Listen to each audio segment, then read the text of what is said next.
मामूली सा विवाद और गई एक शख्स की जान। जी हां, हम बात कर रहे हैं बीती रात हुए निजामुद्दीन दिल्ली में हमले की, जिसमें एक शख्स की जान चली गई है। कहा जा रहा है कि विवाद मामूली पार्किंग पर हुआ था। पार्किंग को लेकर विवाद इतना बढ़ गया कि बहसबाजी के बाद मारपीट तक पहुंच गया और मारपीट में चली गई आसिफ की जान। कहा जा रहा है कि मारपीट में हुमा कुरैशी के भाई आसिफ की जान चली गई है। दरअसल आसिफ दिल्ली के निजामुद्दीन के रहने वाले थे। वह अपने घर गए थे और खाना खाने जा रहे थे।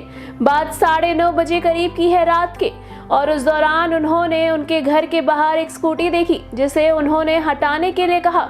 एक शख्स आता है जो उनसे बहसबाजी करता है, जिसके बाद ये बहसबाजी गाली गलौज में बदली। उन्होंने गाली देने से मना किया। आसिफ के गाली देने के मना करने के बाद उस शख्स का भाई आ जाता है, जो कि फिर से गाली गलौज करने लगता है और उनके साथ मारपीट करता है। मामले की सीसीटीवी फुटेज भी सामने आ रही है, जिसमें साफ देखने को मिल रहा है कि आसिफ के साथ दो शख्स मारपीट कर रहे हैं और उसे धक्का देकर नीचे गिरा देते हैं। आसिफ उठने की कोशिश करते हैं, लेकिन उसके बावजूद उन्हें धक्का दे दिया जाता है और उनके सीने पर वार कर दिया जाता है। सीसीटीवी फुटेज में साफ नजर आ रहा है कि मामूली से विवाद पर इतनी ज्यादा बहसबाजी हुई और साथ ही साथ मारपीट हुई कि एक शख्स की जान चली गई।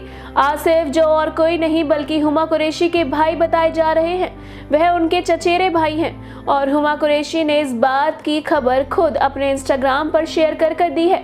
वहीं अब इस मामले में एक लड़की का नाम भी सामने आ रहा है। कहा जा रहा है कि एक लड़की के उकसाने की वजह से उन दोनों आरोपियों ने उनकी जान ले ली।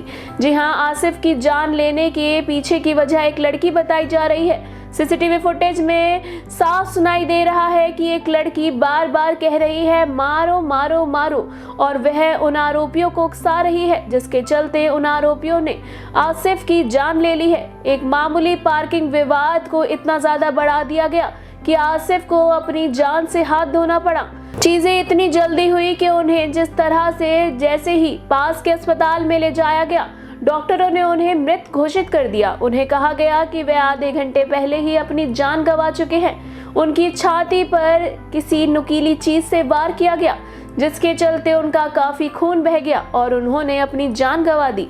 यहाँ तक की खबर आ रही है कि आसिफ की पत्नी इलियास कुरैशी ने स्टेटमेंट दी है कि उन दोनों लोगों से पहले भी उनका झगड़ा हो चुका है और ये एक सोची समझी साजिश है। उन्होंने उनके पति को जानबूझकर मारा है। पिछले साल नवंबर में भी पार्किंग को लेकर ही झगड़ा हुआ था और अब इस बार उन्होंने फिर से झगड़ा किया।